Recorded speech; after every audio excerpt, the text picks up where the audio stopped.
So, Councilman, Mayor Pro Tem, thank you so much for being here today. I tell you, we've had an interesting Monday, or at least it's a rather hectic meeting to try to navigate and manage if you were sitting in my chair, but we made it through. And we actually covered a lot of ground, really starting with your meeting, the committee of the whole. And I think a number of those elements crossed over into our council meeting, right. And I think hopefully we'll tie into both our we'll call it a retreat, for lack of a better term, or inner-city visit, right. That we're planning later in April. So, let's just kind of start maybe with the CAFR. We went through that, and we had our auditor come in, brought up a couple of items of note that were, that we need to pay attention to, which is the whole point of the CAFR. Right. So one of the things I want to point out, and I think you were a huge proponent of this, is that we changed auditing firms. We'd had one audit firm for 10 years? 30 years. 30? Had it been 30 I believe it's been 30 years. Long time. and not that they're a bad firm, because they're not. They're highly regarded within the state, and they do a lot of those. But, best practices is to probably change accounting firms at least once every 5 years, I think, is the guidance that the Council of Governments, UNC School of Government would suggest for us. Right. And so, we went through that road. So that takes us a little bit longer. We lost our Amy. We lost, a number of folks in our accounting staff. And so that created some delays in being able to get it done along with the new firm. But we finally have gotten it. And we submitted it in time. The LGC got it on time. So we want to make sure we point that out to everybody. We're not behind schedule. But anyway, a couple of the items that were noted, I consider to be huge, not something that's certainly insurmountable that we should be able to get through. Right. But you want to kind of go over some of those things? I mean, by the way, Tom Harris was just nailing it. You could tell he was a pig in slop. He was just, going through question after question after question, like he had spent 30 years in banking working with municipal governments, right? Well, I was grateful to have him at the table. Well, to your point, Councilman Harris spent a career, and he did government lending, and this was right up his alley, and he even knows folks, or used to know folks at the LGC. So we're fortunate to have him to be part of the city council for that and many other reasons. But, we've got, you mentioned we lost our finance director, and city manager Rogers hired Crystal Hunter, and she came in during the middle of the audit. Can you imagine? That's your first down job. Oh, by the way, we got the auditors over here. They're in this room, and they're asking for this information. That would be a tough day. Yeah, well, it's tough for anyone, especially in the accounting piece. But she came on first and explained some of the difficulties, not excuses, but the difficulties that we've been facing. That's right. And we recognize the fact that we've lost some staff. Mm-hmm. We also recognize the fact that we need to offer some training to existing staff and then have backup, because I think, as mentioned in the meeting, you're going to have turnover. Obviously. Whether it's retirements or whatever it may be. So we're working hard to do that. And this new firm, Balding and Jenkins, I believe, out of this person was out of Columbia, South Carolina. Right. I mean, they even offer some training that we can do via Zoom, which I think is awesome. I thought it was pretty good too. I mean, he was making fun of, if you want to sit in for some of these things, we'll include you. And I'm kind of looking through the list going, there are a couple of items I really don't know anything about that I would like to, if I have time to actually learn. Well, let me know how that goes. I will learn it. I'm going to take the challenge right now. Anyway, so then we go through the audit, and he really does a high level. I didn't bring the audit with me today, but it's a packet. Right.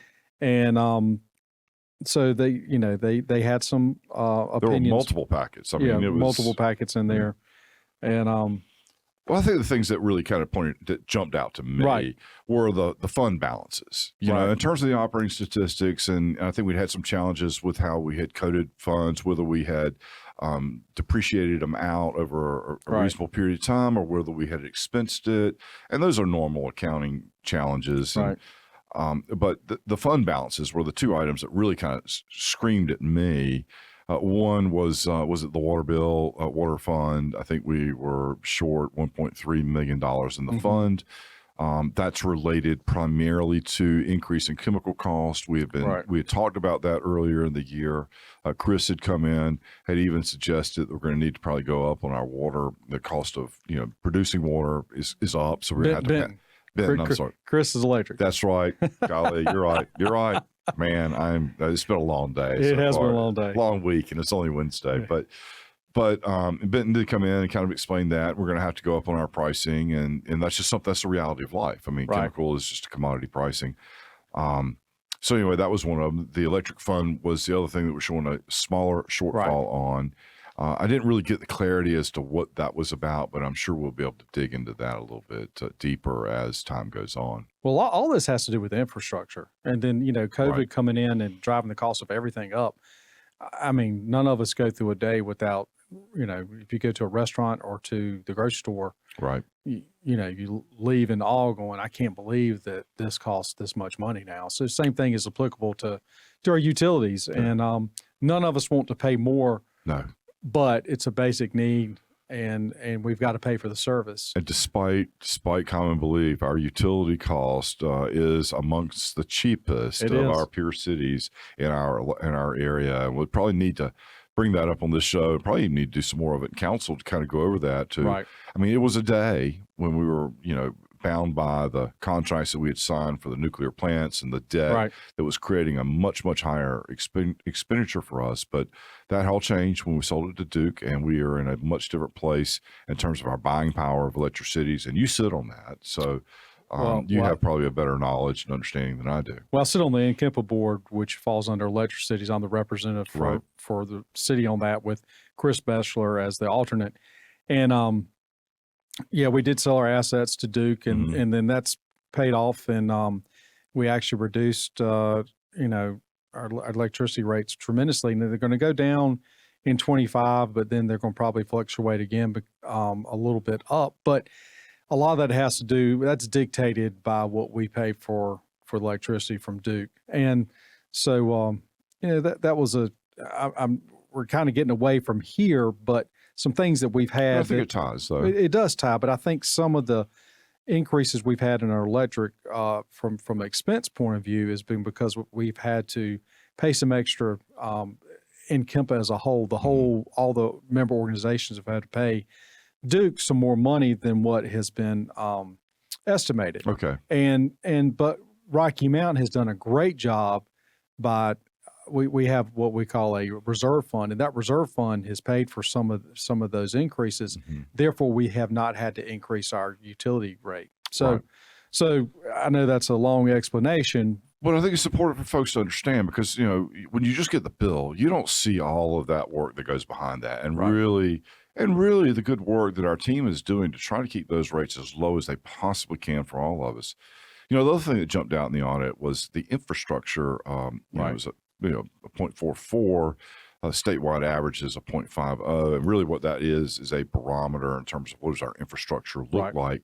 And so we're a little bit behind the curve. That ratio would suggest that our infrastructure is needing some improvement, probably at a faster rate than we really want to deal with it. And I'm not sure of the totality of the calculation, but that's something you've been an advocate for, I know, for at least the last 6 to 8 years, even before you're on council, and probably something we need to take a hard look at during our CIP process this year in earnest. Really understand, what does that mean, and how do we get to that number? What's it going to take to improve it? Yeah, I agree. And then COVID has also hit that too, because we do have some stuff that we do have on order that we've committed funds for, but you're looking 24, 36 months from the time you sign a contract to the time you receive it. So. And I want to talk about just a little bit. This is off topic a little bit too, but it's not. I mean, I get a lot of criticism. I mean, Rochelle was our manager during that period of time that, we ended up with a shortage in garbage trucks. We ended up with some of these other things.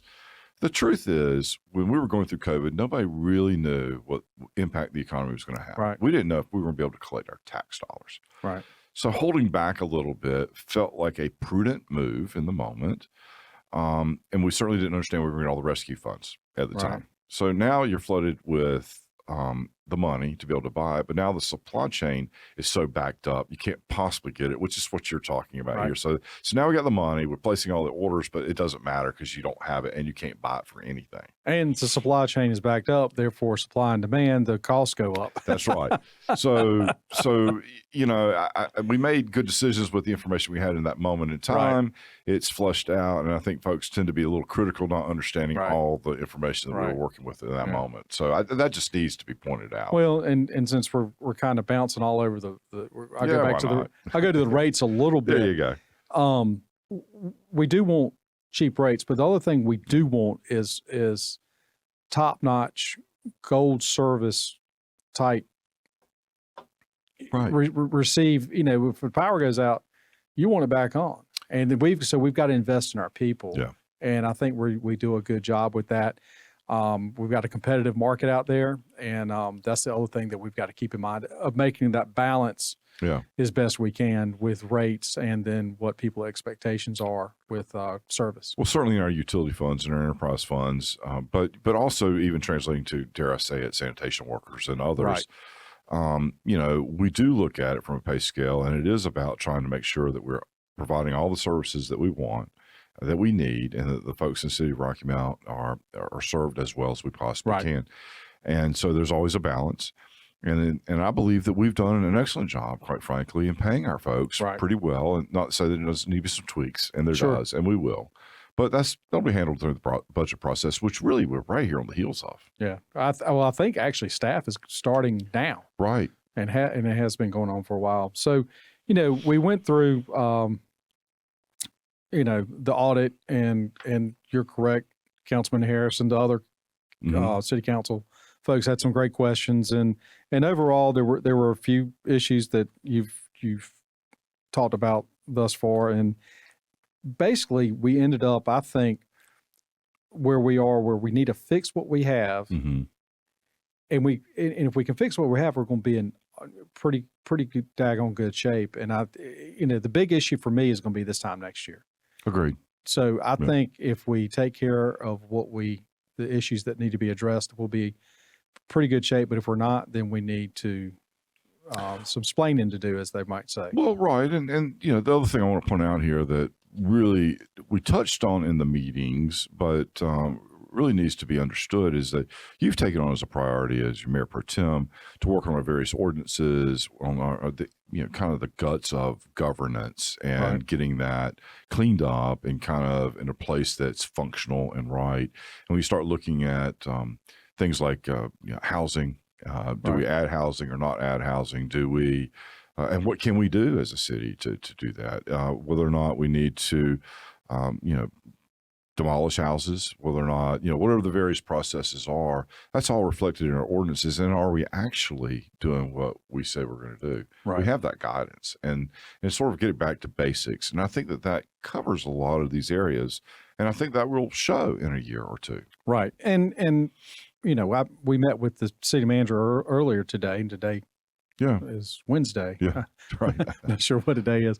And that goes back to the KPI. You've been preaching that for a long time, needing KPIs, and I wholeheartedly agree with you. And I think that plays into what you were just talking about, because we need to compare ourselves to where we've been and to where we want to go, but also to other communities as well. Right. Well, there's been a lot of concern, and I say concern. Complaint's not really the right word, but we'll say it this way.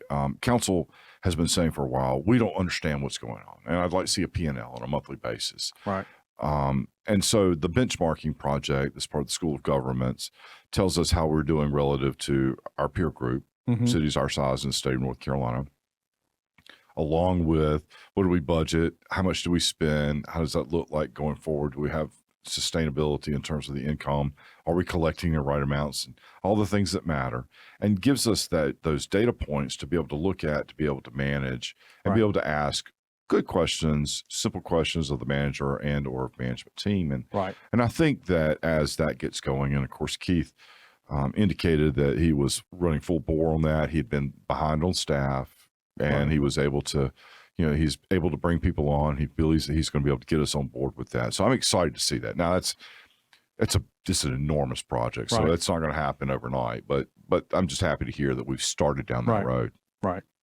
Well, and I think we're in a good place. And so basically, in a nutshell, the audit just said we have some room for improvement in certain areas, but overall we're in daggone good shape. That's right. So that's good to hear. And but I think typically, and we didn't ask the question, but I would imagine that if you go to the finance department on our website at RockyMountainNC.gov and go to finance, you should be able to view the same information that we've had. And if not, feel free to contact me, and I'll make sure, or you, or whoever, and we'll make sure that you get a copy of it. It's nothing that we don't want you to see. And if you have the patience to go through it and you see something we don't, call me on that too, because I'd love to know about it. That's right. So and then later on, Chief Hassel came through and gave his presentation on crime, and it was more of an abbreviated version, just because we spent so much time on the CAFR. Right. I think overall, and in fact, WRL picked up on the story. I was delighted to see that. Oh, really? Yeah, they sure did. Oh, I didn't see so we had a nice little blurb on the Rocky Mountain Police Department and the things that we're doing. Overall, violent crimes down, property crime has been creeping up. We are more fully staffed than we have been. We still have some vacancies. Right. That's what Chief was reporting. And then there were some questions to the Chief as it relates to drug use, criminal organizations such as gangs, activity, and what some things we might could do to kind of tighten that up. In addition to what are the whole numbers? A lot of this is presented in percentages. What does that really mean? Have the instances gone down 50%? Does that mean it's gone from 2 to 1? Or does that mean it's gone from 20 to 10? And that means something to people. Sure. But overall, I believe that we are headed in right directions. I still am committed that I believe the leadership we have in the police department is doing a good job. There's always something to do and improve. So, without that, that goes without saying, I believe. Right. I don't know what observations you had when you were looking at those numbers. No, it's just, crime. We've got a police force that does a great job, and I do want to hit on one part that the question I had was, the fentanyl crisis throughout the United States, and including the state of North Carolina and Rocky Mountain, is no different. I, as a city council person and as a human being, want to make sure that anybody that's pushing drugs that are killing people, they need to be in jail. They need to be off the streets. We need to get this off our streets, and we also need to educate, especially our young people who are impressionable and they want to experiment, so to speak. And it just breaks my heart to think that some kids out there doing something that they know they shouldn't be doing, and thinking it's just, hey, I'm just going to try this, and then they die. You were telling me your son had an acquaintance with somebody very similar who passed away. Just a bad decision from a bad guy, and Right. Yeah, a graduate from college, just within the past couple of years, was in Raleigh. And got hold of some bad drugs and died, and it impacts so many people. Well, we were talking about this earlier, and I still don't understand this. If I'm a drug dealer, I'm not, but if I were a drug dealer, I would think I would want a repeat customer. Right. So anything that I'm selling to my customer that's going to kill them feels like it's bad for business. So I can't even get to the place of why this seems like it would be a good idea. I don't know, Mayor, but it's something. It's a pandemic throughout the United States, and we've got to get this thing under control. And we've got to start looking at what the root causes are. Is it really mental health? Is it, what are the challenges that are driving folks to try to escape reality, and and just try to address it from a holistic standpoint? I don't have any of the answers, right? But I know we can't sustain it. To your point, right? Well, I do know we have a police force, and that's not the solution. It's not the solution. Well, it's not the overall fix, but it is it is a tool in the handbag for a solution. So anyway, I pray that we can address that and look after it, along with other things that are going on. So, but that was pretty much the committee of the whole, and then we went into city council meeting where that's yours. Yeah, you lead that one. Woo, boy, it was a hard one for me to manage on Monday night. I don't know if it was a full moon or what, but anyway, we had to move. I had to move ultimately public comments to the end of the meeting. It was starting to get a little bit rowdy. I really had a hard time getting into the flow of the council meeting itself. But I think that holistically, when you're looking at the things that we did discuss, it looked like, ordinance. Are we actually complying with our own ordinances? There were some questions, really, what is priority? Is it a priority to do demolition on burned out houses? Heretofore, we've been having them come before us at council and they get tabled every time. Right. So, which is it? I mean, my job is to manage the meeting. I have an opinion, and I believe that we ought to enforce code, and I believe we ought to demolish. We ought to demolish houses that need to be demolished. I think we just need to do that. I think then we can get it back into the tax base. People don't pay taxes. I think we should be foreclosing on it. Right. And I think we ought to do everything we possibly can do to help folks, if they're struggling to get beyond that. But, at some point you just got to do. Right. I was a little perplexed with the request to add the demolitions, not necessarily about demolitions, but to your point, we have tabled previous demolitions that were coming in front of council. And I voted against that. I think it was ultimately pulled off. Right. But the reason I did that is because we didn't know the cost associated with it, and we needed the cost associated with the properties that were presented to us, and to find out we got to prioritize where we go because we have limited funds, and therefore we need to prioritize. So I think we're saying the same thing, but the motion was withdrawn, so it wasn't actually heard. But but I think what it did underscore is there is a need for us to go back and look at our ordinances and figure out what is priority for us, and then how we're going to allocate the monies to be able to accomplish whatever that vision is that the city is willing to go down the road of. And so I think it was important at least to create an awareness along those lines, and I think that's a good thing. Right. On balance, really.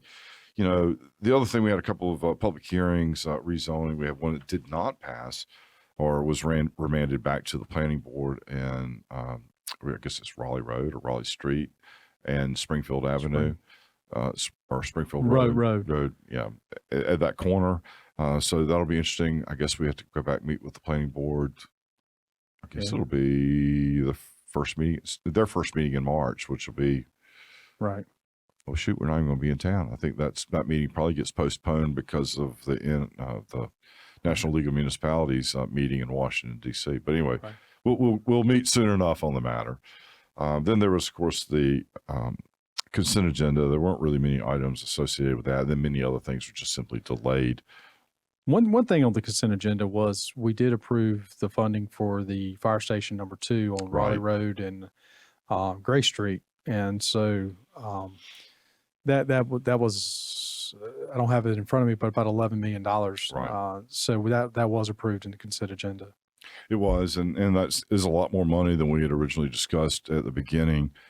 And that's just an indication of what inflation has done for us. I mean, I don't remember exactly what the number was, but I think it was 7, 8. Yeah, when we first started discussing, I want to say it was $4 or $5 million. It may have been, and we've been what, 5 years now. Right, we've been talking about it for a while, and but it's done, and we're gonna go in there, and station number 2 is our busiest fire station in the city of Rocky Mount, and they do great work. And we were just discussing earlier today about how our fire department, and a lot of the calls they receive are EMT calls. They're the first responders going out there whenever the ambulance is requested or medical is requested, and they're the first ones out and usually the first ones there. Right. So we're very fortunate that we have a fire department where I believe a large majority, if not all, of our firefighters are certified EMT, I believe. They are, and there's so many different levels to that, so I don't want to speak to it exactly. But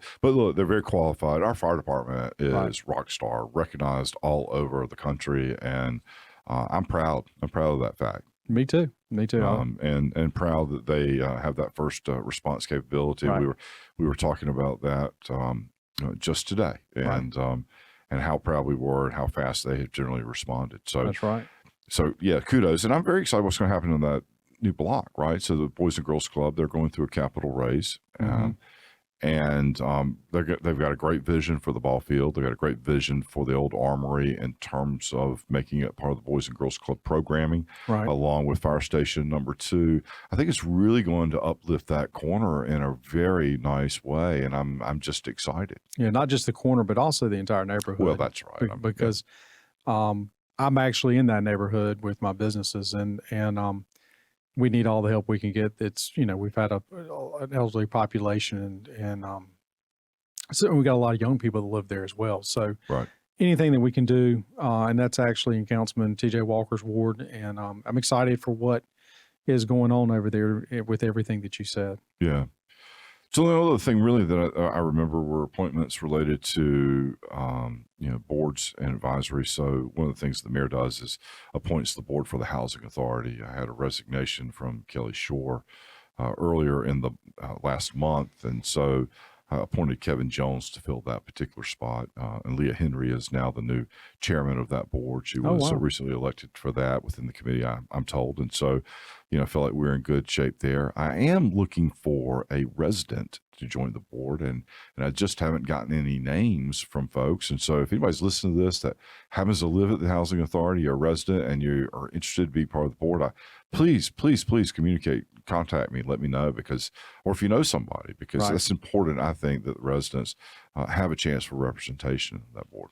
That's a great, and I applaud you for Kevin Jones on there. Good person. And Leah Henry, I know, is going to do a great job as chair of that board. Right. I just think, I'm tickled with everybody on the board so far. So anyway, we're moving forward, and look, the management too, Kevin Macklin has done a great job. I mean, we have very few problems in our housing authority, unlike a lot of communities and towns. They're solvent. There's not much of a crime problem. It's been well managed. And I think that we should take some pride in that. I don't think we think in those terms, but how about this? We have been denied some HUD opportunities because it's so well run. Oh, wow. Wow. So I'll take that as a win, even though I'm sure we could always use the funding. That's always a good thing. Right. But I think overall we accomplished a lot. I think we set the agenda and the tone for the next quarter or so to get through. Clearly, we're going to be in the midst of budget season here in very short order. It's going to give us a chance to have some real conversation about these priorities we keep bringing up. And I'm looking forward to it. Not that budgets are fun, but it does at least give us that one starting point at the beginning of the year where we can prioritize what we want to accomplish and gives us a chance to put our money where our mouth is. Right. I agree. And it's an opportunity for the citizens to give feedback as well. And I certainly listen to what the citizens say. And it's very important to hear that, have that feedback. Absolutely. Well, look, thank you so much. Thank you, Mayor.